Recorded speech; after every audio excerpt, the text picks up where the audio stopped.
Dans cette vidéo, on va aborder trois autres types de structures, les tuples, les ensembles et les dictionnaires. Donc les tuples, qu'est-ce que c'est? C'est une structure de données qui est immuable, qui est très similaire aux listes, sauf qu'on les définit avec les parenthèses plutôt que les crochets. Et c'est une structure de données qui est immuable. Ça veut dire quoi? Ça veut dire en fait qu'on ne peut pas la modifier. Donc à partir du moment où on crée une structure de type tuple vide, une parenthèse, ou on crée une structure tuple avec plusieurs variables, comme 1, 2, 5, à partir de ce moment-là, on ne peut pas le modifier. Donc pour pouvoir y accéder, on peut simplement lire chacun des éléments, mais pour pouvoir le modifier, on est obligé de recréer un nouveau tuple avec chacune des valeurs en modifiant ce qu'on veut. Si on ne peut pas le modifier, à quoi ça sert? Par exemple, lorsqu'on fait une affectation multiple, c'est en réalité un tuple que Python, l'interpréteur Python, utilise derrière. Et lorsqu'on utilise des fonctions qu'on verra au prochain chapitre, et qu'elles renvoient plusieurs variables, en fait c'est aussi un tuple qui est utilisé. Donc il y a beaucoup de moments dans la programmation Python où des tuples sont utilisés, il y a beaucoup d'éventualités où ça peut être intéressant. Mais il faut bien comprendre qu'on ne peut pas modifier directement les tuples. Un autre type de données qui est intéressant, ce sont les ensembles. Ça vient de la théorie des ensembles, c'est associé aux mathématiques. Ça permet de regrouper des éléments qui sont uniques et immuables. Par exemple, donc un exemple ici, on a différents types de données à l'intérieur. Si on fournit des données qui se répètent, comme par exemple deux entiers qui sont les mêmes, mais l'ensemble va automatiquement retirer les informations, les données de chacun des éléments qui se regroupent et donc fournir un ensemble où chacun des éléments est unique dans son ensemble. À quoi ça sert? Ça sert à justement manipuler des informations mathématiques et en fait on a toute une série de fonctions qui sont pratiques pour pouvoir manipuler ces ensembles. On peut rajouter des éléments, on peut les modifier, on peut en retirer, mais on peut aussi calculer l'intersection ou l'union ou la différence de différents ensembles, de sorte à pouvoir construire des manipulations mathématiques plus simples selon la théorie des ensembles. Une particularité, c'est le frozen set. Si on cherche à avoir un ensemble qui est immuable, on peut utiliser directement un frozen set plutôt qu'un set. Troisième type de données qui est particulièrement intéressant en Python, ce sont les dictionnaires. Comme on l'a dit juste avant, ce sont des structures de données qui sont de type table d'association.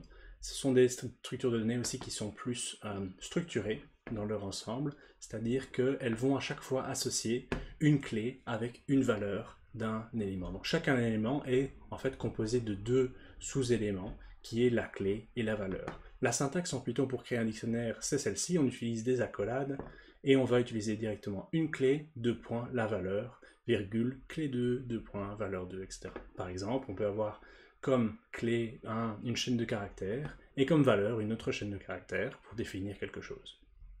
Une particularité des dictionnaires, c'est que la clé doit être absolument un objet immuable, donc ça peut être des entiers, des tuples ou par exemple une chaîne de caractères ou tout autre objet immuable. Représentation graphique, ça ressemble à ça. Notre dictionnaire englobe à chaque fois deux sous-éléments par élément, donc notre clé et notre valeur. On n'a pas de notion d'index, on n'a pas de notion de position, donc si on veut accéder à un certain élément, on doit directement utiliser la clé, on ne peut pas utiliser un index pour accéder à un élément. L'accès se fait avec les crochets de la même manière qu'on le faisait avec l'accès au niveau des listes, sauf que plutôt que mettre un index, un nombre entier, on va mettre la valeur de la clé. Donc par exemple, dans notre structure où on avait le prénom et l'âge qui sont encodés comme clé, on va pouvoir directement accéder à la valeur de notre,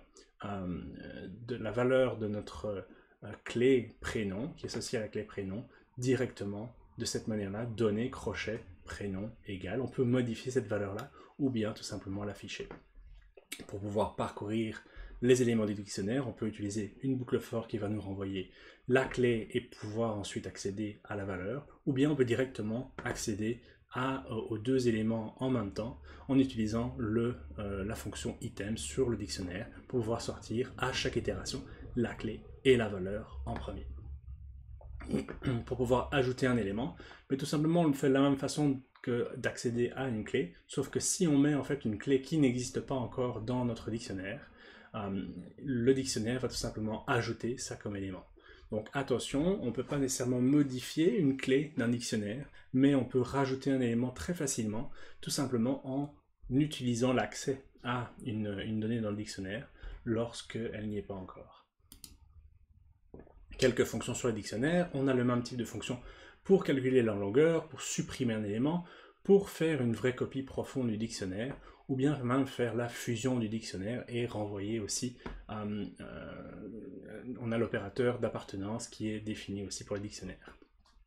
Donc attention à retenir, les dictionnaires ce ne sont pas des séquences, on ne peut pas accéder ou modifier ces éléments en utilisant un index, on ne peut pas accéder ou modifier ces éléments en utilisant une tranche, on ne peut pas nécessairement les trier ou les ordonner, on verra ça juste après. Si typiquement on veut les ordonner, en fait, on peut pas, ce ne sont pas des éléments qui sont ordonnés, c'est-à-dire qu'on ne peut pas modifier l'ordre, mais l'ordre est préservé, c'est-à-dire l'ordre dans lequel les éléments ont été ajoutés au départ, ben cet ordre est préservé.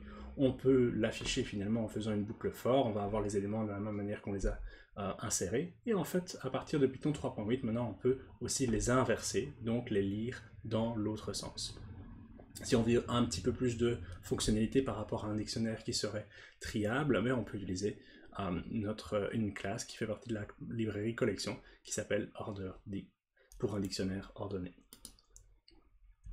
En résumé, ici on a un tableau qui résume toutes les fonctionnalités de ces 4 types de structures de données, les listes, les tuples, les sets, les dictionnaires, tant au niveau de la création, faites attention à comment est-ce qu'on crée un ensemble vide par exemple, au niveau de l'accès, au niveau de l'ajout des éléments, de la modification d'un élément ou une suppression d'un élément, et lorsque vous voyez des cases vides, ben c'est tout simplement parce que on ne peut pas y accéder, comme par exemple on ne peut pas modifier les éléments d'un tuple ou d'un set.